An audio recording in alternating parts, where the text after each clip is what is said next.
दोस्तों नमस्कार, स्वागत है आपका अमेजिंग आजमगढ़ चैनल पर। दोस्तों आज की वीडियो हम आजमगढ़ के 26 ऐसे लोगों के बारे में बताएंगे कि जिन्होंने अपने कार्यों से ज़िले का नहीं अपने देश का नाम भी रोशन किया है।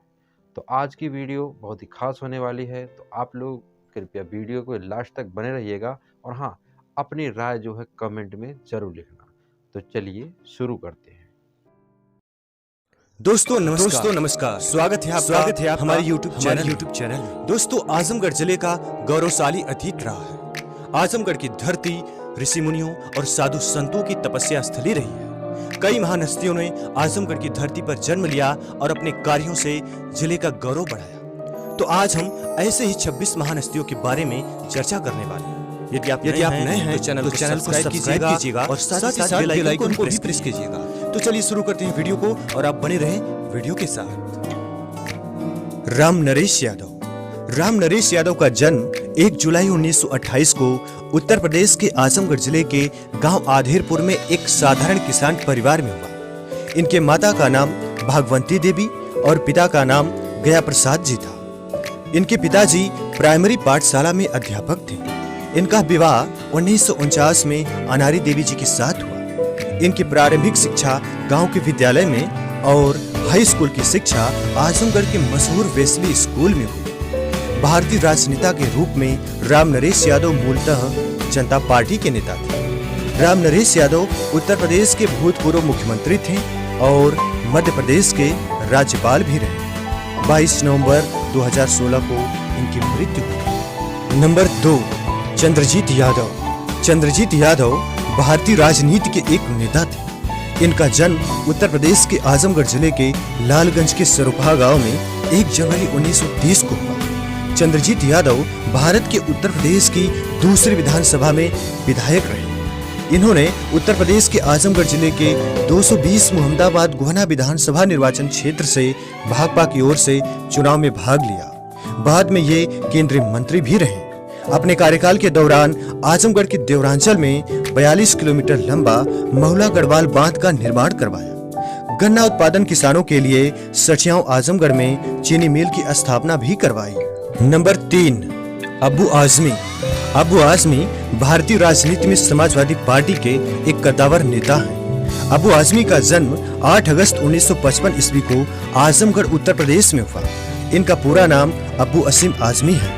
इन्होंने अपने राजनीतिक करियर की शुरुआत समाजवादी पार्टी से की और 1995 में महाराष्ट्र प्रदेश अध्यक्ष बनाए गए। 2002 में राज्यसभा के सदस्य बनाए गए और 2009 में महाराष्ट्र विधानसभा के सदस्य बने। 2014 और 2019 में भी इन्होंने विधानसभा का चुनाव जीता। वर्तमान में ये समाजवादी पार्टी के महाराष्ट्र प्रदेश अध्यक्ष हैं। नंबर 4, अमर सिंह भारतीय राजनीति के एक कद्दावर नेता थे। इनका जन्म 27 जनवरी 1956 को उत्तर प्रदेश के अलीगढ़ जनपद में हुआ, लेकिन इनका पैतृक निवास स्थान आजमगढ़ है। इनके पिता का नाम हरिश्चंद्र सिंह और माता का नाम शैल कुमारी सिंह था। अमर सिंह समाजवादी पार्टी के महासचिव व राज्यसभा के सदस्य भी रहे। बहुत कम लोग जानते हैं कि अमर सिंह हिंदी फिल्मों में भी काम किया। हिंदी फिल्म हमारा दिल आपके पास है में लघु अभिनय किया। इसके अतिरिक्त 2017 में शैलेश पांडे द्वारा निर्देशित फिल्म जेडी में भी एक राजनीतिज्ञ का अभिनय किया। इनकी आखिरी फिल्म यमला पगला दीवाना थी। 1 अगस्त 2020 को सिंगापुर में इनका निधन हो गया। नंबर 5, रमाकांत यादव पूर्वांचल के कद्दावर नेता। इनकी गिनती पूर्वी उत्तर प्रदेश के प्रभावशाली नेताओं में होती है। इनका जन्म 1 जुलाई 1957 को आजमगढ़ उत्तर प्रदेश में हुआ। रमाकांत यादव ने पहली बार बतौर निर्दलीय उम्मीदवार सन 1985 में आजमगढ़ के फूलपुर से विधानसभा चुनाव जीता था। तब से अब तक लगभग 34 वर्ष की राजनीतिक यात्रा में रमाकांत यादव 4 बार विधायक और 4 बार सांसद रहे। इन्हें शेरे पूर्वांचल के नाम से जाना जाता है। वर्तमान में ये समाजवादी पार्टी के नेता हैं। नंबर 6, फागू चौहान एक भारतीय राजनीतिज्ञ तथा वर्तमान में बिहार राज्य के राज्यपाल हैं। इनका जन्म 1 जनवरी 1948 में उत्तर प्रदेश के आजमगढ़ जिले के शेखपुरा गांव में हुआ। इनकी पत्नी का नाम मुहारी देवी है। इनके 7 बच्चे हैं। फागू चौहान भारतीय जनता पार्टी के नेता हैं। उत्तर प्रदेश के मऊ जिले के घोसी विधानसभा निर्वाचन क्षेत्र से 6 बार विधायक रह चुके हैं। वर्तमान में ये बिहार राज्य के 29वें राज्यपाल हैं। नंबर 7, इकबाल अब्दुल्ला यूपी के आजमगढ़ में 2 दिसंबर 1989 को जन्मे इकबाल अब्दुल्ला का पूरा नाम सैयद इकबाल अब्दुल्ला है। इनके क्रिकेट करियर की शुरुआत मुंबई में हुई। इकबाल अब्दुल्ला बाएं हाथ के स्पिनर हैं। इकबाल अब्दुल्ला अब तक भारत ए, इंडिया ग्रीन में चैलेंजर ट्रॉफी, भारत की अंडर 19 क्रिकेट टीम के साथ साथ मुंबई क्रिकेट टीम तथा केरल क्रिकेट टीम में खेल चुके हैं। आईपीएल में Kolkata night Riders, royal challenger Bengaluru और राजस्थान रॉयल्स का हिस्सा रह चुके हैं। नंबर 8 सरफराज खान। सरफराज खान एक भारतीय क्रिकेटर हैं। इनका जन्म 27 अक्टूबर 1997 को हुआ। इनका पैतृक निवास स्थान उत्तर प्रदेश के आजमगढ़ जिले के सगड़ी तहसील के बासुपार गांव में। इनके पिता का नाम नौशाद अहमद है। सरफराज खान अब तक इंडिया की अंडर 19 टीम से 2 बार वर्ल्ड कप खेल चुके हैं। एक वर्ल्ड कप में लगातार 7 अर्धशतक लगाने का रिकॉर्ड इनके नाम पर। कई बार रणजी ट्रॉफी और आईपीएल में रॉयल चैलेंजर बेंगलुरु के साथ साथ किंग्स 11 पंजाब में भी खेल चुके हैं। नंबर 9 प्रवीण दुबे। प्रवीण दुबे एक भारतीय क्रिकेटर है। उत्तर प्रदेश के आजमगढ़ जिले के सगड़ी के नरहन खास गांव के निवासी हैं। इनका जन्म 1 जुलाई 1993 को हुआ। इन्होंने क्रिकेट सुखदेव पहलवान स्पोर्ट स्टेडियम में कोच भूपेंद्र सिंह भीड़ से सीखा है, जो घरेलू क्रिकेट में कर्नाटक के लिए खेलते हैं। ये दाएं हाथ के बल्लेबाज हैं और लेग ब्रेक गुगली गेंदबाज हैं। आईपीएल 2016-17 में आरसीबी का हिस्सा भी रह चुके हैं। 2020 में दिल्ली कैपिटल्स की तरफ से खेल भी चुके हैं। नंबर 10 सत्यदेव प्रसाद। सत्यदेव प्रसाद एक भारतीय तीरंदाज के खिलाड़ी हैं। इनका जन्म 19 सितंबर 1979 को आजमगढ़ के निजामाबाद कस्बे के हुसैनाबाद में हुआ। इनके पिता का नाम स्वर रामा प्रसाद बर्नवाल है। पहली बार 1994 में जूनियर राष्ट्रीय तीरंदाजी प्रतियोगिताओं में चैंपियन बने। सत्यदेव ने राष्ट्रीय और अंतर्राष्ट्रीय तीरंदाजी प्रतिस्पर्धाओं में 100 से अधिक स्वर्ण, रजत एवं कांस्य पदक हासिल कर कीर्तिमान स्थापित किया है। इनके इस कार्य के लिए इन्हें मेजर ध्यानचंद पुरस्कार से सम्मानित किया गया। नंबर 11 राहुल संकृत्यायन। भारत में हिंदी यात्रा साहित्य के जनक महापंडित राहुल संकृत्यायन का जन्म उत्तर प्रदेश के आजमगढ़ जिले के पंदाहा गांव में 9 अप्रैल 1893 को हुआ था। इनके बाल्यकाल का नाम केदारनाथ पांडे था। इनके पिता गोवर्धन पांडे एक धार्मिक विचारों वाले किसान थे। इनकी माता का नाम कुलवंती था। राहुल संकृत्यायन जी लगभग 30 भाषाओं पर अच्छी पकड़ रखते थे। इन्होंने अपने जीवन में 140 किताबें लिखी थी और इनका विवाह कमला संकृत्यायन से हुआ था। मधुमेह से पीड़ित होने के कारण 14 अप्रैल 1963 को इनकी मृत्यु हो गई। नंबर 12 अयोध्या सिंह उपाध्याय हरियोत। हरियोत जी का जन्म 15 अप्रैल 1865 ईस्वी को आजमगढ़ जिले के निजामाबाद नामक स्थान में हुआ था। इनके पिता का नाम पंडित भोलानाथ उपाध्याय था। हिंदी के कवि, निबंधकार तथा संपादक थे। इन्होंने हिंदी साहित्य सम्मेलन के सभापति के रूप में कार्य किया। सम्मेलन द्वारा विद्या वाचस्पति की उपाधि से सम्मानित किए गए। इन्होंने प्रिय प्रवास नामक खड़ी बोली हिंदी साहित्य का पहला महाकाव्य लिखा, जिसे मंगल प्रसाद पारितोषिक से सम्मानित किया गया। 16 मार्च 1947 को इनकी मृत्यु हुई। नंबर 13 कैफी आजमी। कैफी आजमी का असली नाम अख्तर हुसैन रिजवी था। उत्तर प्रदेश के आजमगढ़ जिले के छोटे से गांव मिजवा में 14 जनवरी 1919 में जन्मे इन्हें उर्दू शायर के रूप में जाना जाता है। 11 साल की उम्र में इन्होंने अपनी पहली गजल लिखी। फिल्मी जगत में कैफी आजमी ने उर्दू साहित्य का लहराया था परचम। कैफी आजमी ने कुछ प्रमुख फिल्में जैसे हकीकत, कागज के फूल, 16 और शबनम, कोहरा, दो दिल, अनुपमा, हीर रांझा जैसी फिल्मों के गीत लिखे। कैफी आजमी को राष्ट्रीय पुरस्कार के अलावा कई बार फिल्म फेयर अवार्ड भी मिला। 1974 में भारत सरकार ने इन्हें पद्मश्री से सम्मानित किया। नंबर 14 चंद्रवली पांडे। चंद्रवली पांडे का जन्म 25 अप्रैल सन 1904 में उत्तर प्रदेश के आजमगढ़ जिले के नसीरुद्दीनपुर नामक गांव में हुआ था। ये एक साधारण परिवार के सरजुपारड़ीय ब्राह्मण थे। काशी हिंदू विश्वविद्यालय से इन्होंने हिंदी विषय में यमय उत्तीर्ण किया। ये उर्दू, फारसी, अरबी के विद्वान थे। हिंदी के साथ साथ अंग्रेजी, उर्दू, फारसी और अरबी के ज्ञाता थे।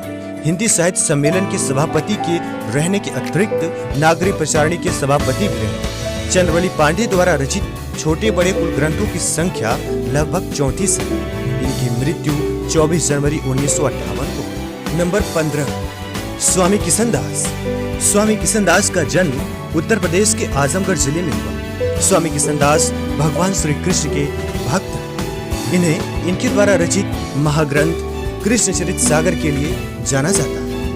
कृष्णचरित सागर भगवान श्री कृष्ण के जीवन पर आधारित महाग्रंथ है, जिसमें कुल 7 कांड, गोकुल कांड, वृंदावन कांड, रासलीला कांड, मथुरा कांड, विरह कांड, द्वारिका कांड और ज्योति कांड।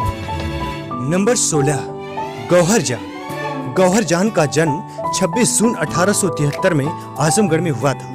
इनके बचपन का नाम एंजोलिना येवोर्ड था। गौहरजान भारतीय संगीत के इतिहास में अपने गानों को रिकॉर्ड करने वाली पहली गायिका थी। इन्हें भारत का पहला रिकॉर्डिंग स्टार के रूप में याद किया जाता है। गौहरजान ने 1902 से 1920 के बीच बंगाली, हिंदुस्तानी, गुजराती, तमिल, मराठी, अरबी, फारसी, भास्तो, फ्रेंच और अंग्रेजी समेत 10 से भी ज्यादा भाषाओं में 600 से अधिक गानों को रिकॉर्ड किया। नंबर 17, शबाना आजमी। शबाना आजमी का जन्म 18 सितंबर 1950 ईस्वी को हुआ था। यह शायर कैफी आजमी और मंच अभिनेत्री शौकत आजमी की बेटी है। हिंदी फिल्म, टेलीविजन और रंगमंच की भारतीय अभिनेत्री, पुणे के भारतीय फिल्म और टेलीविजन संस्थान की छात्रा रही। इनका विवाह मशहूर गीतकार जावेद अख्तर से हुआ। इन्हें कई बार फिल्म फेयर पुरस्कार से सम्मानित किया गया। नंबर 18, समर सिंह। समर सिंह भोजपुरी के प्रसिद्ध गायक और फिल्म अभिनेता हैं। इनका जन्म 12 जून 1989 को उत्तर प्रदेश के आजमगढ़ जिले के एक छोटे से गांव मेहनगर में हुआ। समर सिंह अपने करियर की शुरुआत भोजपुरी गाना से साल 2002 में की। साल 2015 के बाद से इन्होंने कई हिट गाने दिए और इन्होंने भोजपुरी फिल्मों में बतौर एक्टर काम किया। नंबर 19, विक्रांत सिंह राजपूत। विक्रांत सिंह राजपूत एक प्रसिद्ध भोजपुरी अभिनेता हैं। इनका जन्म 19 सितंबर 1986 को उत्तर प्रदेश के आजमगढ़ जिले में हुआ। इनके नाम लगभग 26 फिल्में हैं। इन्होंने अपनी पहली वेब सीरीज हीरो वर्दीवाला में अहम भूमिका निभाई। इनकी शादी भोजपुरी की प्रसिद्ध अभिनेत्री मोनालिसा के साथ हुई। नंबर 20, सत्यप्रकाश सिंह। सत्यप्रकाश सिंह एक प्रसिद्ध भोजपुरी अभिनेता हैं।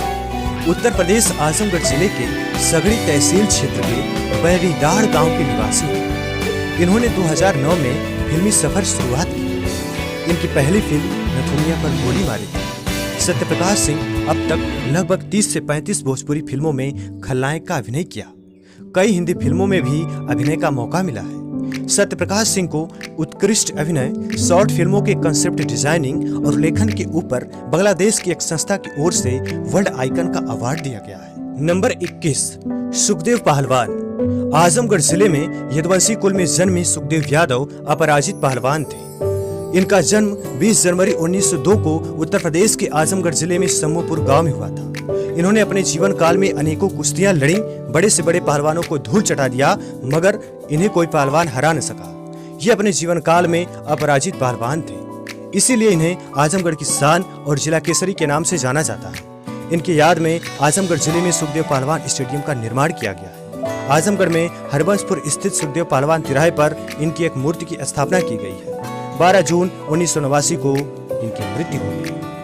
नंबर 22, शिबली नोमानी। शिबली नोमानी का जन्म 3 जून 1857 ईस्वी में आजमगढ़ में हुआ। इनके वालिद आजमगढ़ के मशहूर वकील, बड़े जमींदार और नील व शक्कर की व्यापारी थे। शिबली नोमानी एक उर्दू आलोचक, महान इतिहासकार, स्कॉलर, राजनीतिक चिंतक और फारसी शायर थे। ये अपने ग्रंथ शेर-उल अजम के लिए प्रसिद्ध थे। इनके द्वारा स्थापित संस्था आजमगढ़ का मशहूर शिबली कॉलेज है। इनकी मृत्यु 18 नवंबर 1914 को आजमगढ़ में हुई। नंबर 23, प्रेमचंद पांडे। प्रेमचंद पांडे का जन्म 10 अगस्त 1945 को उत्तर प्रदेश के आजमगढ़ जिले के रामापुर गांव में हुआ था। डॉक्टर प्रेमचंद पांडे भारतीय वैज्ञानिक और शिक्षाविद। ये राष्ट्रीय अंटार्कटिका एवं समुद्री अनुसंधान केंद्र के संस्थापक निदेशक हैं और वर्तमान में भारतीय प्रौद्योगिकी संस्थान खड़गपुर में आचार्य के पद पर कार्यरत हैं। पांडे भारतीय विज्ञान के सर्वोच्च पुरस्कार शांति स्वरूप भटनागर पुरस्कार से सम्मानित हैं। नंबर 24, डॉक्टर परमेश्वरी लाल गुप्ता। इनका जन्म उत्तर प्रदेश के आजमगढ़ में 24 दिसंबर 1914 में हुआ था।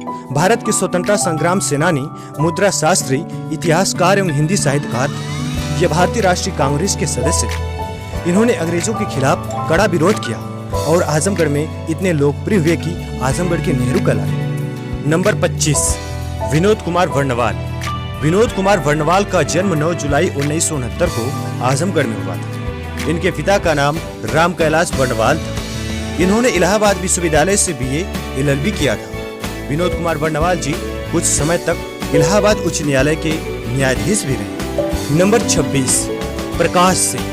प्रकाश सिंह एक रिटायर्ड IPS ऑफिसर है। इनका जन्म 10 जनवरी 1936 को उत्तर प्रदेश के आजमगढ़ जनपद के मेहनाजपुर के निकट एक छोटे से गांव में हुआ था। इनके कार्यों को देखते हुए भारत सरकार ने इन्हें पद्मश्री पुरस्कार से नवाजा है। तो दोस्तों, यदि आपने हमारी वीडियो पूरा देखा है तो आपका बहुत बहुत धन्यवाद। यदि आपको वीडियो पसंद आई हो तो आप हमारी वीडियो को लाइक कीजिएगा, साथ ही साथ चैनल को सब्सक्राइब करें, बेल आइकन को भी प्रेस करें। ऐसे ही किसी नई कहानी के साथ आपसे फिर मुलाकात होगी। नमस्कार।